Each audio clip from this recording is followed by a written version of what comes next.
Now if we talk about the axis in ECG, it is defined as axis in ECG is defined as on the basis of flow of direction of the current. So when the current direction is towards the leads, it will show us the positive deflection or the positive QRS complex or P wave or T wave, and if the direction will be in opposite to the leads, so it will show us the negative QRS complexes and T wave. Down below you can see from SA node current is going towards the AV node and then to lead 2 and lead 3 means in the ventricles. And we already know from previous video that AVL will show the left surface and AVR will show the right, and lead 2, 3 and AVF will show us the inferior surface, or they are seeing inferior surface of the heart. So current from SA node will emerge and go to the ventricle. You can see normally the axes are positive in lead 1, 2, 3, AVF, V5 and V6, and sometime V3 and V4. Why? Because the direction of flow of current is towards these leads. But what about AVL? In AVL lead, the direction of QRS complexes and T wave will be negative, because in AVL it is seeing the left surface from our left shoulder, so the direction of current is opposite to the AVL. And also now you tell me, what about V1, V2 and AVR? Absolutely, in V1, V2 and AVR the direction is already opposite to these leads, so in normal ECG there will be negative QRS complexes and T wave for V1, V2 and AVR. Normal ECG is attached.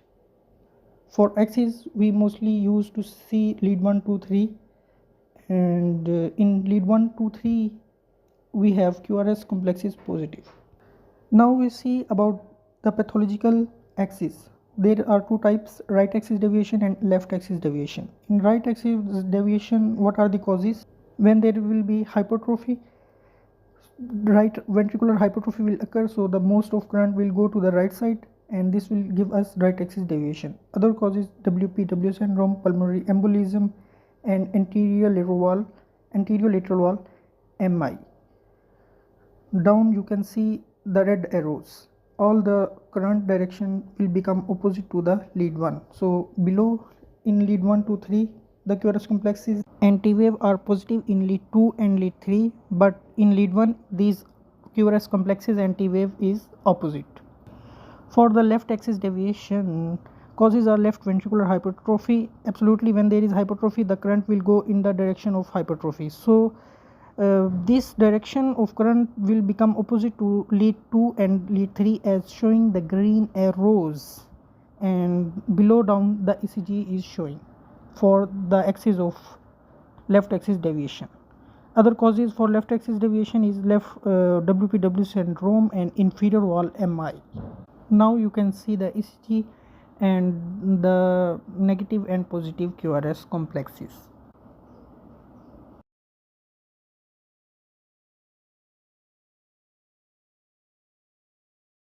Rate, rhythm and axis.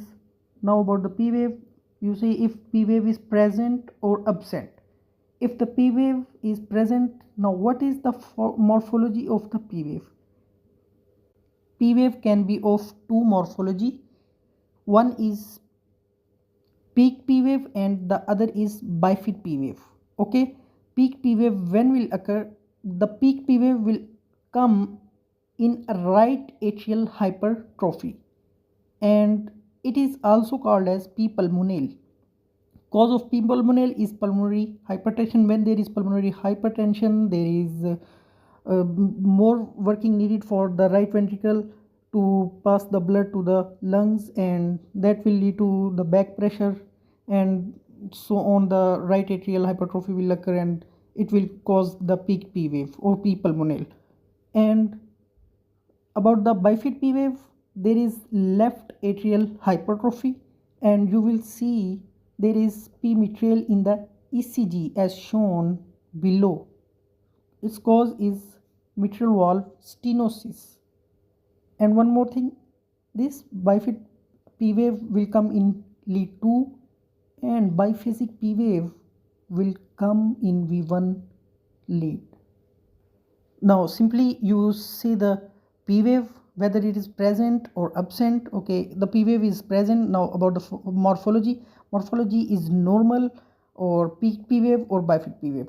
If there is peak P wave, that can be, its cause is right atrial hypertrophy, and bifid P wave, its cause is left atrial hypertrophy. Next is PR interval, the sixth part of how to comment ECG. PR interval, time interval from start of P wave to QRS complex is known as the PR interval. Normally this is about 3 to 5 small squares.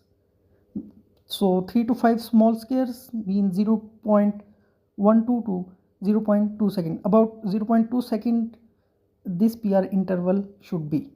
If it is prolonged, this can occur in heart block, and if it is shortened, this can come in WPW syndrome. What is WPW syndrome? This is Wolff-Parkinson-White syndrome. What happened in Wolff-Parkinson-White syndrome? Now you see an ECG and there is like PR interval shorten or prolong. If prolonged, that will be in heart block, and heart block is a long topic, we will discuss it later. Now about the shorten, there is WPW syndrome. There what will happen in WPW syndrome? There is accessory atrioventricular pathway formed in the heart, due to which the current will bypass AV node and cause early ventricular contraction. When there is early ventricular contraction, the PR interval will be shortened and it will cause the slurred upstroke of the R wave. As shown in the ECG, there is slurred upstroke of the R wave, or you can say the delta wave. And when we say that there is delta wave, when there is no a little like you can say a little downstroke of the Q wave is absent. As shown in the ECG, you can see here is slurred upstroke of the R wave in the leads, and you cannot say whether here Q wave is present or not. So the case scenario will come like, since birth a patient is having dizziness, palpitation and tachycardia, what can be its cause? So since birth there is palpitation, dizziness and tachycardia in a patient, you go for the ECG. When you see there is slurred upstroke of the R waves coming in the ECG and PR interval is shortened, the diagnosis will be WPW syndrome. And what is its treatment? Treatment is radiofrequency ablation. There is, when you will do the ablation of accessory pathway, it will cure the pathology and the patient may stabilize. So radiofrequency ablation of the accessory pathway is the treatment for WPW syndrome.